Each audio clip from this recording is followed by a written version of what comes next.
got a place that I can go where everything's okay. I've got a place that you can be right next to me. Let's go. Please hold on tightly. Baby, baby, we're going down, down, down, down, down.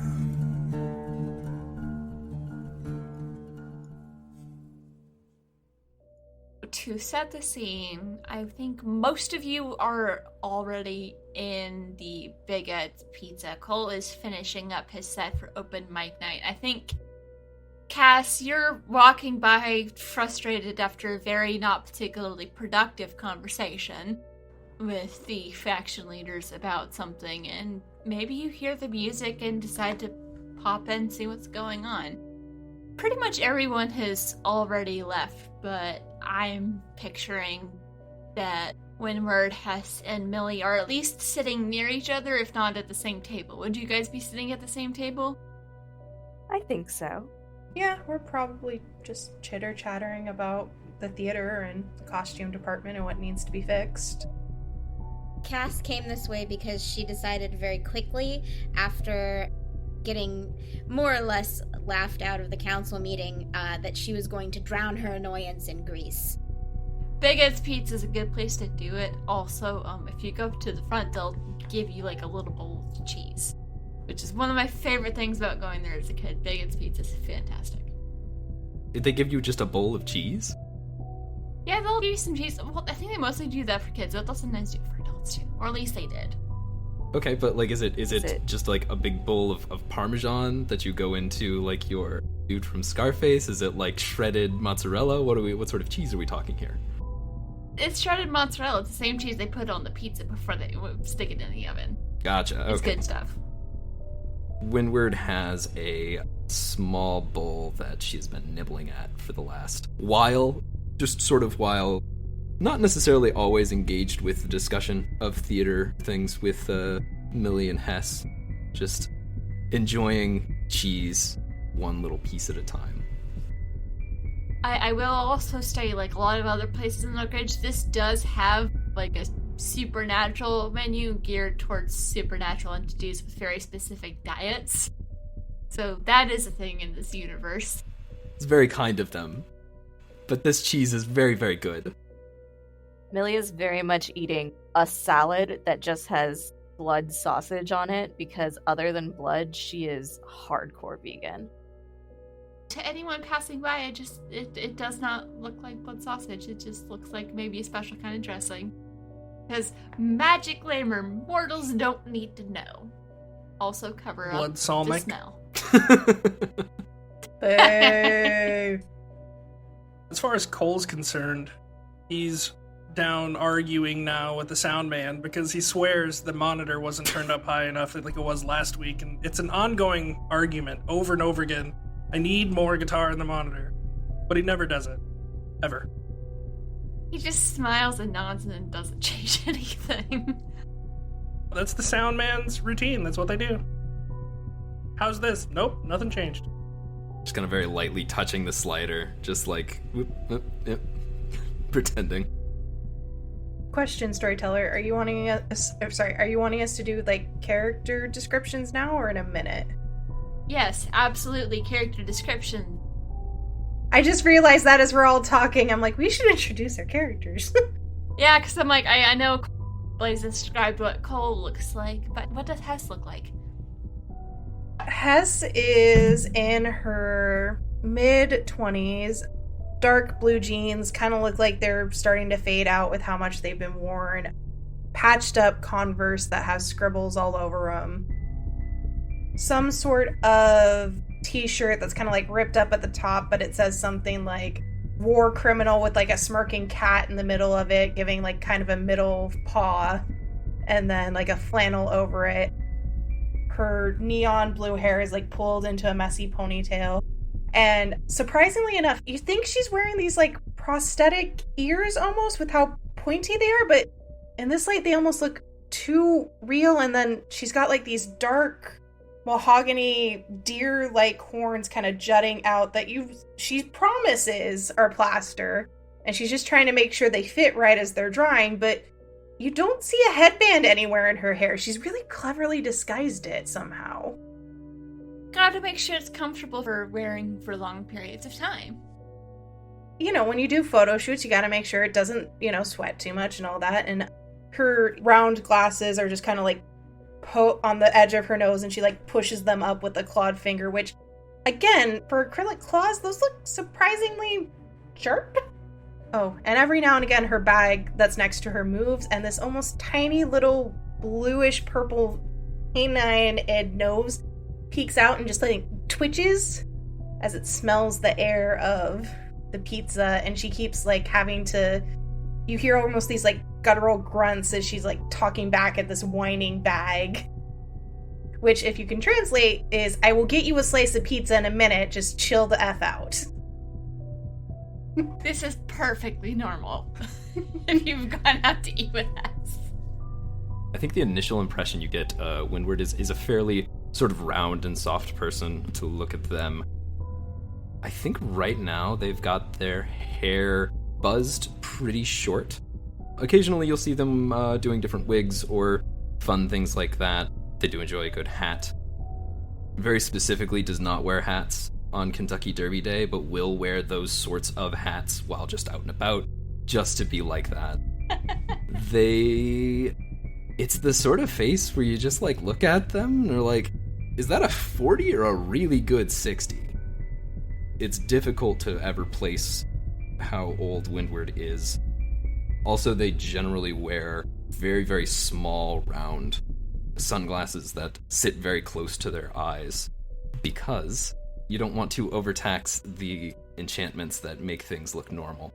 So we keep little things here and there obfuscated.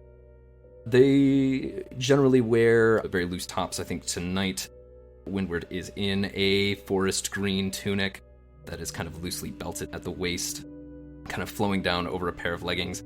And then they have, not quite matching, but more of a, if you've seen green Converse, it's that, except it's an ankle boot with a good, we'll call it like a 3-inch heel, and a sort of aggressively pointy toe with a strap that kind of like goes around it and comes into an O-ring on one side. Very stylishly dressed. I would say that the leggings are probably maroon today to go with the green. And they are sitting there daintily eating little pieces of mozzarella cheese out of a small bowl. Eating it one bit at a time. You have to savor it. There's a particular quality to a cheese that is sold exclusively to restaurants, kept in generally fine condition, handed out for the purposes exclusively of melting, and handed out to children. This is delicious. It's pizza. It's cheese before it's pizza. It is. It's pizza. If you can combine it, perhaps, with... There was one time I managed to find a little bit of that, and then with a bit of, like, raw tomato and put oregano on it, and then just, like, kind of rolled it in dough, and without cooking it, it was very chewy and flavorful and just filled with the sort of potential that you only ever see when something is meant to be something and never quite makes it. It is a delicious lack of fulfillment. That is a very relatable food. It's just a weird caprese salad. The Italian in me is dying. You have killed my Sicilian Italian ancestry. My forefathers are screaming in the afterlife. Well, you see, that's the problem, is that if you take the Sicilian as a Sicilian, they're wonderful and delightful people. Eventually they all became Italians, and I believe that some of them do in fact resent it. But there was something that's lost in that transition from the thing that they were before in a sort of raw and visceral state to what they become as they were, civilized. Massive air quotes on civilized. Actual dinner conversation. Oh, Hess is just... That was Fennec. Hess is just sitting there with a mug of tea, surprisingly, and a slice of pizza, just eyeing this looks back at Wind, eyeing the creation, and wisely deciding it is not worth the brain cells and going back to sipping her tea. And what does Millie look like tonight? So Millie is very small and unassuming. She's all of maybe 5'4" and kind of slight of frame. She is very pale everywhere. She has like pale gray eyes, pale blonde hair that she keeps just a little bit below her ears, except for a couple of streaks that are slightly longer in front of her ears, and then bangs as well. So it's just, she heard about the idea of layers and then applied that idea very strangely. But it works for her. It's great. She is pretty constantly in a base layer of a black, like mock neck or turtleneck, depending on the season, and a pair of black pants. And if you ask her why, it's, for stagehand reasons, but really it's because, she's got some gnarly scars on her neck that it's just better not to show them off. People ask questions. You just don't ask a vampire why they keep their neck covered. You just don't ask that. Exactly. But, to off-play the very severe black with all of the paleness going on, she tends to layer over it tan sweaters and plaid and just, like, slightly cuter clothes to not make it as, sharp looking. And also because she's cold all the time. It does not matter if it's 100 degrees out. She is in a sweater and maybe a jacket as well. So if she is a scarf person, is she a one scarf that she will die for person, or is she I have 500 scarves person? Oh, absolutely not. She has a costume department at the theater, and it's really just her own personal shopping center when she gets dressed. Like, she has a closet, or 2, or 5. I'm leaning to the 5 with how often I have to ward your place. But that's just her vibe. Like, everything is a little splashy and a little too big, and for all that she comes off as unassuming, she's very like diva princessy about life. Toreador! I'm sorry, what was that? What does Cass look like as she comes? I was gonna say stomping into the restaurant. I don't know if you're stomping. That is up to you. I will not make that character choice for you. But what do you look like? Oh no, it's stomping. She throws open the door in a way that everyone looks, All our 4 other players and then 2 other people, one of whom is working behind the counter. Yeah. So, Cass is mid-range height. She has a bob that's sort of grown out, so it's somewhere between chin and shoulder length. And we are all the round glasses gang, because Cass also has round glasses. And very dark brown eyes and kind of like a hooked nose. She's not necessarily stereotypically pretty in any way. She's just kind of thin and gawky looking and permanently scowling and tired. She's about 20. And all of her clothes looks like they were pretty much scavenged from the Goodwill or whatever, the bargain resale shop. There's a Goodwill. She is wearing combat boots also. And so, y'all were enjoying a nice evening when Cass just slams open the door. Hess will give a jump, which causes one of her feet to knock over the bag, and this brightly galaxy-covered ball of fur flops out with these dark purple ombre dragon wings, and Kaiju just looks up at her and you just hear this at her, which is expressing his displeasure at being unseated, and she's like, gestures to Cass. I don't know what put her in a bad mood, but she comes in here in a tizzy and it just startled me. Don't look at me like that. I think Millie would look up at Cass and just ask what's wrong. What's the matter this time, darling? Alright, I'm absolutely gonna flop into a chair and go, the council is a bunch of idiots who can't see their noses for their faces. I'm going to eat their furniture. why their furniture specifically? I feel like there's many more things to eat that would be more enjoyable? Yes, but that would be the most inconvenient. Hess just puts her teacup down, holds up Kaiju. He'll do it for free, and you don't have to lose teeth. I just picture his little feet start digging at the air. On the other hand, I do have a nice spice mix that goes just exceedingly well with a divan. Pudge actually reaches down into her bag. Starts looking around. That's cool, but I'm not accepting anything else unknown from you, Magic Man. Has that still not that amp? It still hasn't disseminated. You're still getting trouble from it. Well, yeah. Oh, that's odd. You should really come by the shop sometime so that we can take a look at that. It should have. I really shouldn't. That was the problem to begin with. Well, I suppose if you don't want any help, and Pudge drops a bag of spices back into their bag and goes back to their pizza. Pudge, dear, why would you bring those spices to the pizza parlor? You know perfectly well that you like the cheese here. Well, in case there's, a tasty-looking booth or something. That's a joke. That's a joke. It's a big bag. It's a big bag, and you gotta fill it with things, and you never know. You don't want to know. I suppose I have to respect that. My choreographer does keep everything bagel seasoning in her purse, so to each their own. Everything bagel seasoning. Pudge actually reaches into... I think they, reach into their tunic and pulls out a little notepad and starts writing it. Trader Joe's, from what I hear. It's actually rather good. Well, as enlightening as this conversation has been, it doesn't actually change the fact that these people are morons and they're going to get killed because their thrones are made out of sand and they can't see that. Well, nothing is going to make them less morons. I'm sorry that you have to deal with it. Also, that sounds super uncomfortable, so maybe they're already getting what they deserve. Yeah, well, they're gonna bring the rest of us down with them. They don't wise up and do something.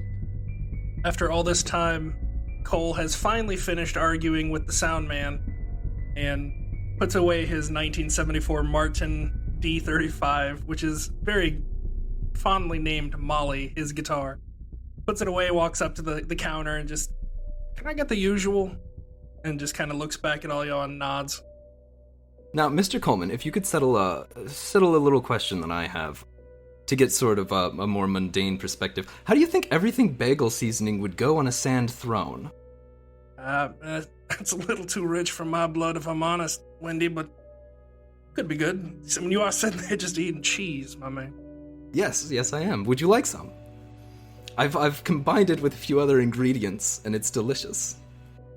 At this, Cass absolutely has been groaning and just slams her head on the table.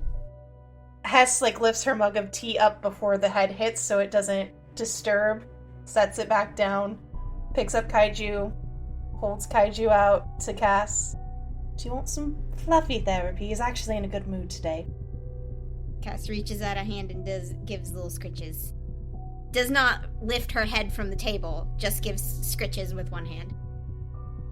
Imagine it makes a weird little purring, trilling noise and does a little happy wiggle.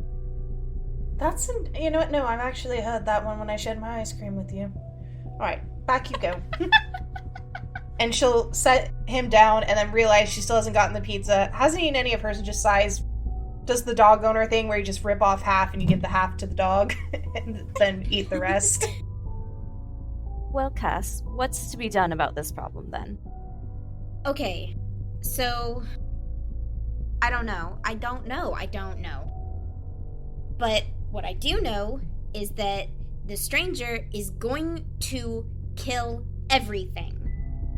So something has to be done, but if we can't trust the people in charge, then I don't know. I'm just a college student. I can't, exercise demons or whatever this is. But you are a college student, which means you can research, and I think the first thing, we might need to find something to call them other than the stranger. You all know who she's talking about. I don't know if you've ever actually met this person, but there is a stranger that's been in town. Yeah, I was Probably gonna like seen him from a ask. distance. Oh, certainly, but I mean, it's 2022. A stranger can only stay a stranger for so long. Do we have a general description of said stranger, or is it just like always some dude off in the distance looking ominous, and then you try and get closer and they disappear? I don't know if you've ever seen his face. Just someone that you kind of see in passing. He looks perfectly normal. Just a lot of people like, who is he? Where did he come from? How did they get in with the faction leader so quickly?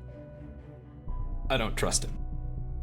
We have cell phones in this. Yeah, because it's a modern. Yes. Okay. Yes. Hess will pull out her phone. I'm assuming she's got Angel under her contacts and just shoot a message like, "Heard anything about the stranger? ? Cass is being a bollocks about it right now. Would like to shut her up." Send.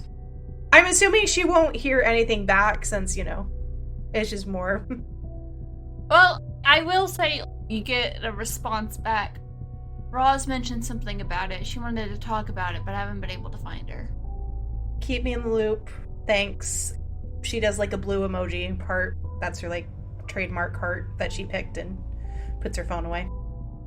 At this time, Cole sets his phone down after getting a little bit dejected from looking at his SoundCloud metrics, and has one plate with a single slice of pepperoni pizza slide in front of him and a beer, and turns around. "Hey, Wendy, you got any of that big bag seasoning you normally keep around?"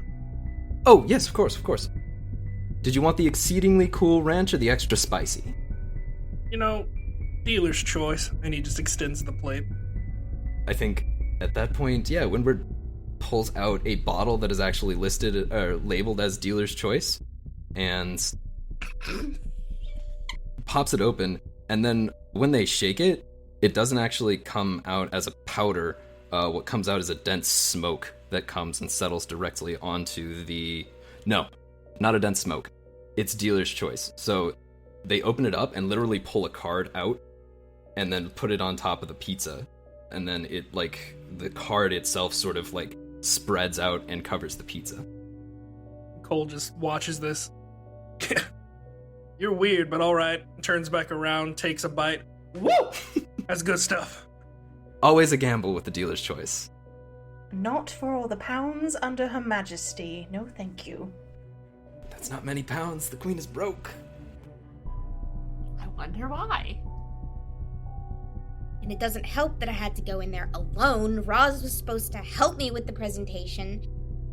But she's gone. I can't get a hold of her at all. Do we know Roz, or is that just Cass's friend? I believe there is a move called roll to put a face to a name. Put a name to the face or vice versa. Roll with their circle. I don't know what Roz's circle is, so I would just roll 2d6 and whatever my rank is in that circle. She's gonna be Mortalis. If anyone else would like to roll. I just rolled an 11 on that. So I am familiar with Roz. Plus 10 is a success. Yeah. You've dealt with them before, learned something interesting and useful about them, or they owe you a debt, your choice. So I would love to know something interesting about Roz, but I think when Cass says, "Oh, well, Roz, I can't find Roz or can't get in touch with her," I think Windward pulls a particularly long piece of cheese out of the bowl and says, "Well, with somebody as terminally online as Roz tends to be, that's actually quite strange," and eats the cheese. Cass will also look confused because she got a 9, so I think that's just a regular success. So she's heard of... Yeah. That's a partial success. Hang on. Okay. For Windward, I think Roz has actually come into your store before to buy parts, because she's a massive conspiracy theorist, and she's really good at picking up things that are actual things. But her answers to what's actually going on is always wrong. It also tends to be aliens more often than not. But usually whenever she's on the track of something, she is on the track of something. Oh, yes, and if you do hear from her, I got in some very interesting string the other day that I think she might find useful. Or, at the very least, she might attempt to put to some use. So, if you do cast next time you see her, if you could send her my way, I think we might be able to cut a good deal. That would be cool, because that would mean I get to see her and ask her why she has left 20 messages unread. Also been gone for a couple of days, probably at this point. And left me high and dry to face the council by myself, of course. You said 20 messages. Did you reach out to her loved ones? Other people who might have seen her? She may just be... You're both... I'm assuming Roz is also a college student. So, is that correct? She's the age that she would be a college student, but she's not actually in college. You know, she has some family in town. I mean, I know you're both busy with studies and other things, but she could just be, came off of an all-night research binge and left herself sleeping in a pile of string. I would absolutely to reach out to other people, but the only other person I know that is in her circle is Darren, and he's for sure missing also. So. And Darren, you've seen him around the lab occasionally. If you want to roll to see how well you know him. Sure, I'll roll. Do I add anything to this, or just... I believe it would be... Because your faction is power, right? Correct. It's the same faction. Okay, so I will roll +2 in this. 11. Alright, so with that, do you want him to owe you a debt, or do you want to know something interesting about him? I feel like at work, Hess is very much the type that keeps to herself. Her job is more just to keep the bills on, so she goes in and goes out. She doesn't really socialize, so probably she listens to her coworkers tell her a lot of stuff, but doesn't engage with herself, so she probably knows a lot of stuff on them. Okay. I want to say he started studying magic because his dad hit a pretty tough spot with his business, so he got into magic to kind of get a better paying job to help with that. And you also know he has... Casey, do you remember if Darren and Hawk are actually related, or if they just act like it?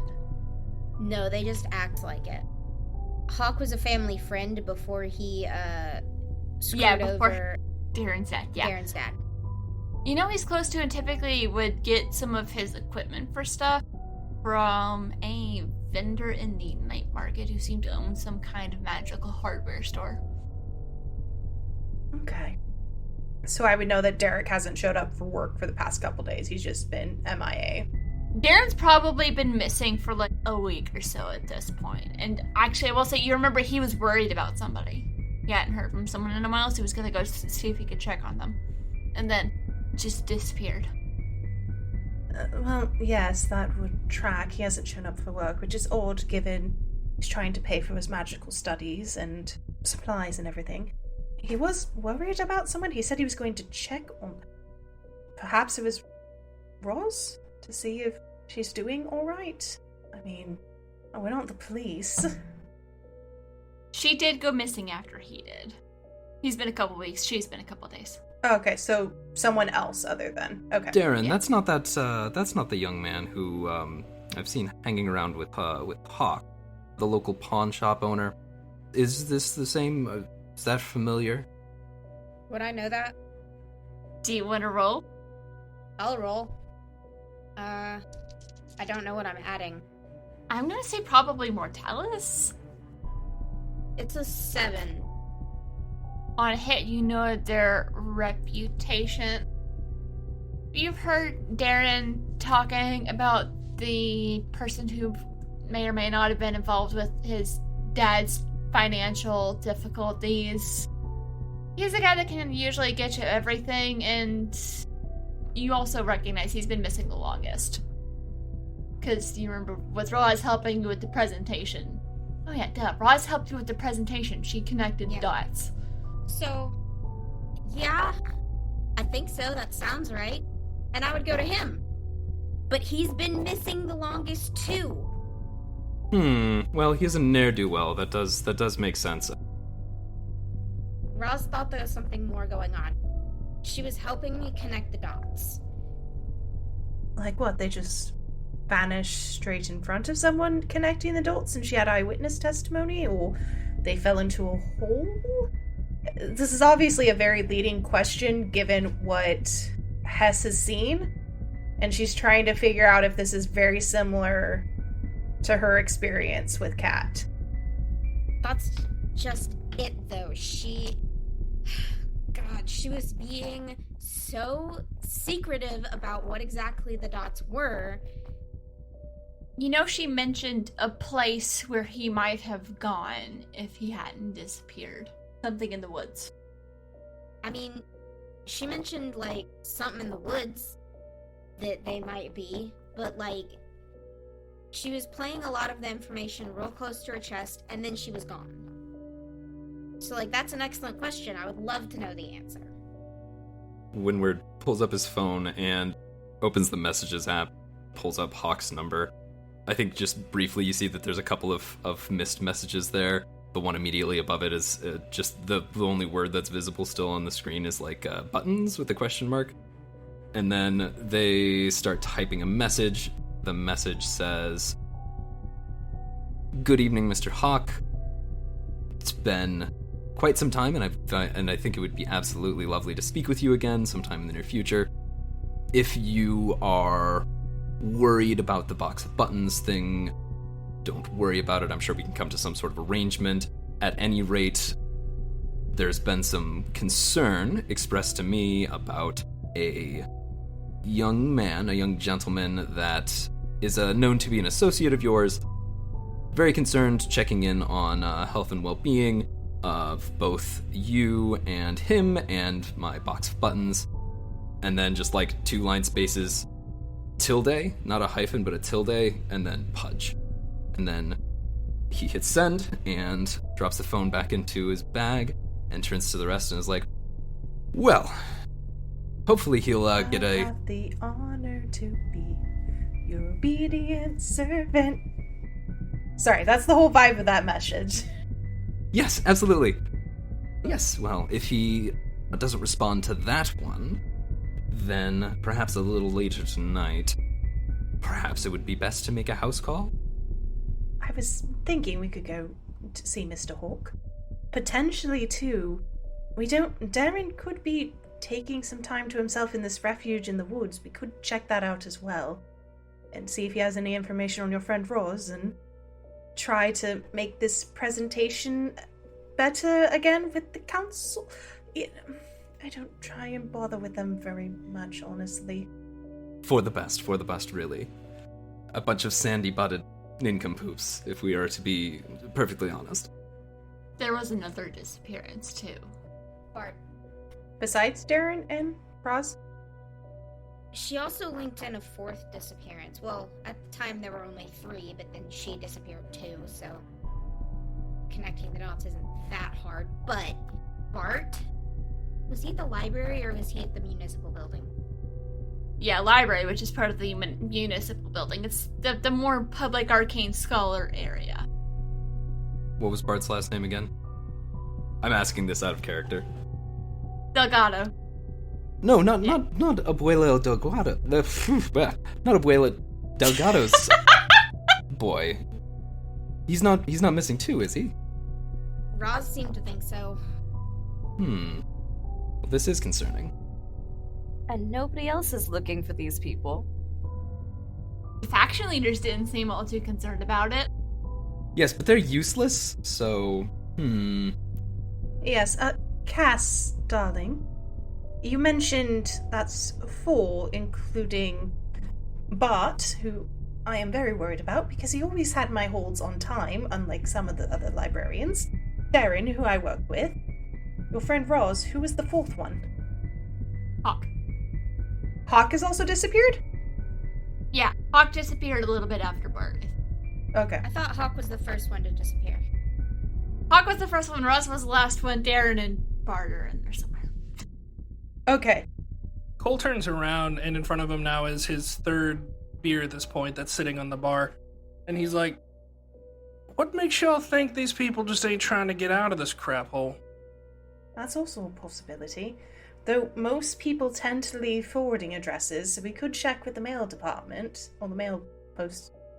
The postal service is what I'm trying to say.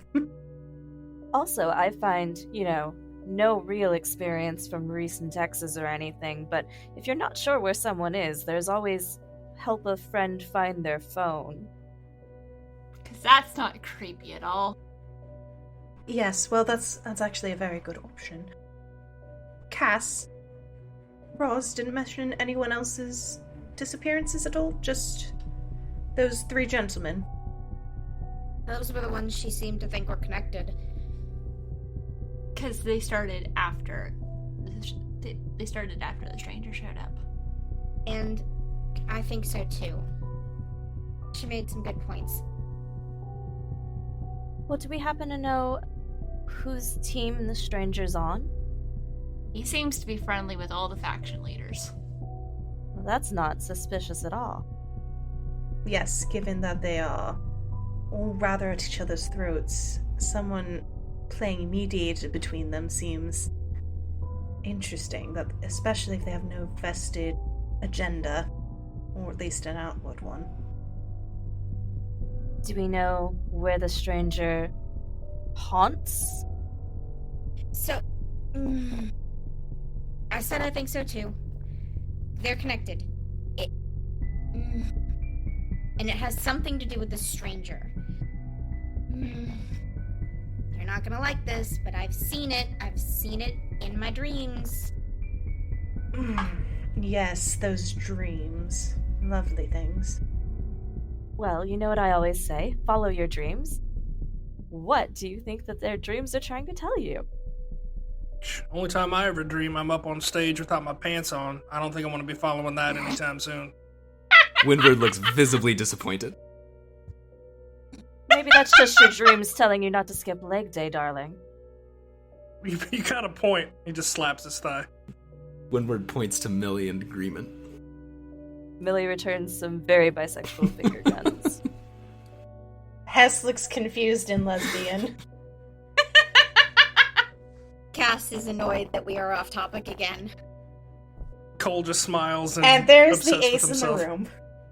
Yeah, I also don't think you've ever seen Cass this upset. Hess is tapping her fingers on the table and it's making that click, click, click, click. And she kind of pulls out her journal and kind of looks at a certain date, the coinciding of the thing that happened with Kat. Was it right after the stranger came to town or before? It was before. It was before. Okay. Yeah. So they may be linked, but they might not be. There's not enough evidence to correlate a theory yet. It was several months before. Okay, so she just takes out a pen, writes down some jotted notes, and it's in messy cursive, so it's really hard to read, but if anyone can make out her chicken scratch, it's stranger, not probable variable. Pursue other avenue. Shuts and puts it back in. Listening to you all talk about strangers and disappearing people and whatever, Cole gets his phone back out and has 3 group chats you can only see. There's really the only messages that are there. The only one that you can kind of read just says moms. And just quickly types a message up. Do you know anything about a stranger? And just hits send and gets back to listening to the conversation. Well, Cass, you didn't answer my question about your dreams. So, they're visions. They're not always visions of the future. Sometimes they're visions of multiple futures, but like... Hess is trying to look anywhere at the mention of multiple things and is very grateful for Kaiju making a noise and goes to mess with Kaiju. Cass, honey, that may be the effect of the that sliver of alter-planar amplifier crystal that's still in there. Are you sure that you don't want to just come back to the shop? We can see if we can get that sorted out. I don't want to go to the shop. Thank you. You think you got all of it out at one point, but I just there's a little bit left. But also, it's not uncommon for oracles in a bridge to see things that don't fit with this world. It's just they've never explained it like Cass just did. I know oracles are unreliable. Okay, I know that, but like, I've recently got into contact with someone who is helping me straighten out what actually belongs. And what does belong is bad. Well, bad how? It's only flashes. It's hard to make out. She thinks it's because it's too much. It's too big to experience all at once. I don't know if that's true. That's what she thinks. But it's terrifying, frankly. The implications. So, darling, details are going to be helpful for us to quantify and understand what you're talking about. We understand it's bad, but we need to know details to assign it a proper threat level, Hess is saying as she's getting up, and you see Kaiju just kind of like running along her shoulder and then settling almost like a fur wrap and just like listening, absentmindedly scritching under his chin as she's waiting for Cass's answer. How much detail does Cass have? I would assume, and we can always like have this as a flashback on another day, but I'm assuming Cass is probably the only other person in the room that knows what happened to Kat. Because Hess very vehemently, and it's one of the few times you have ever seen her lose her cool, confronted Cass about what happened. And there was a lot of screaming and shouting. So Cass knows pretty much everything. She doesn't know what Hess has been doing to rectify the situation, I would say. I don't think Hess has told anybody about that. Oh, it was like a 2 a.m. coming to your door, banging it down type of thing. I don't think this is like dirty laundry they want aired for a while. At least in my mind, that's how this went down. Yeah, no. Question is, how much does Cass know? Lily would have mentioned that. Probably wouldn't have mentioned anything until you mentioned who it was that disappeared. When you mentioned that, that's when she started to share in the bits of time that she was able to speak with you that something came into her reality and almost had tried to establish a foothold to consume. But there was a group of 5 people who were able to stop it. So she thinks whatever did that might be what's the same thing that's happening in your world. Except this time it went after the people it thought would be the biggest threat. And one of them is not a player in this game. There's irony in that statement. I realize that's still how she would have phrased it. The irony of you saying that to me, who was that player previously. I know. That's why I'm like, there's irony in that statement. But she's like, basically like, there's something keeping it here. Get rid of that, you can get rid of it. But if it stays too long, it's too late. Yeah. So, my friend, when I started telling her who all had disappeared, she started opening up about her experience with something that tried to consume her reality. Most of you, this is just sailing right over your head. But Hess, you're kind of like, oh. Yeah. I was gonna say, as the resident, realm hopper with this ring in Hess's head, like, has she heard tales of, like, in other realities of things trying to batter the doors down and what have you? I don't think so, but there's a chance you might be have tried to go back to certain ones and just not been able to. But sometimes reality travel is iffy, so... Yeah. So she flips her journal, makes a quick note. Closed doors equal consumed? ? Shuts it again. Cole looks down at his phone, realizing there's not yet another message from his mom's yet. Grabs just one of the chairs and will sit down kind of at the end of the table where Cass is. You said it's Cass, right? You call yourself an oracle. You can see the past, future. That's what your claim to fame is? Is that correct? Yeah, I guess. The last oracle in Oak Ridge. Well, I just got a question. Did the Titans win the Super Bowl next year? Because that is a soft line. If I can get in that, if I can get that wager in now on the long odds, I can make us both very wealthy. Mr. Cole. I hit you in the shoulder. I straight up just rear back and I smack you as hard as I can. It's not particularly hard because Cass does not have a lot of strength, but she straight up, like, just smacks you. All right. Hey, here. You got friends that are missing. You got pictures, anything, your friends? Cole takes out a piece of paper and writes down a really dumb email address that he's had since he was like 12 years old. It's Mr. Cool 420. Don't ask.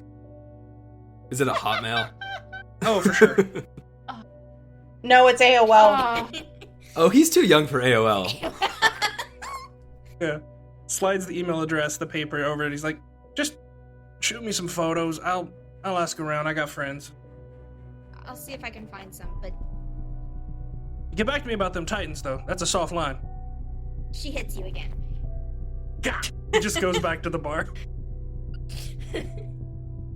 So there was one other thing she mentioned. She said that there was something anchoring it to her reality, and this group of 5 people destroyed it and were able to push it out.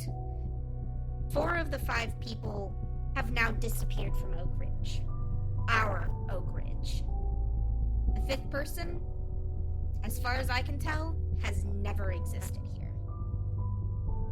Hess just raises an eyebrow and gives Cass a look.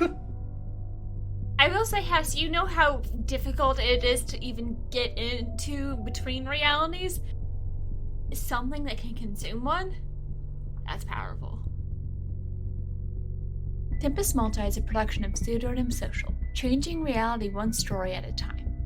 It is an actual play podcast using Urban Shadow's 2E Quick Start Guide, and it's set once again in the town of Oak Ridge, Tennessee. I am your keeper and producer. Hello everyone, it's Casey again. I'll be playing Cass Pravda, the Oracle Playbook. My name is Zadkiel, or just Zad. In this game, I am going to be playing Windward Pudge, and they are using the Imp playbook. Hi there, I'm Maria Perry. I'm playing Millie Elza, your local vampy vampire. I am Blaze, and I'll be playing Jason Madison Coleman, the Aware. Sup, y'all? I'm Fennec Foxfire. I will be playing Hess, playing from the Book of the Wizard. To get more information on this or any of our other shows, check out our website at pseudonymsocial.com. Hi everybody, we're Waffles Maple Syrup, and we play Pathfinder 2E and all sorts of different TTRPGs. You're about to listen to our time travel homebrew campaign called Time Has Passed. Check it out!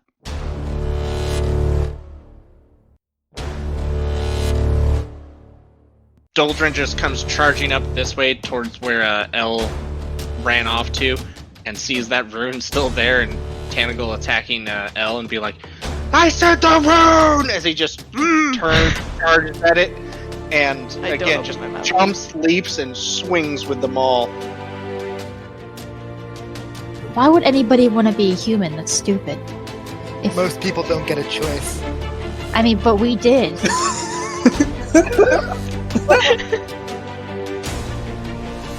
Wow. That's a lot of damage. I have no weapons aside from my body. Oh dear.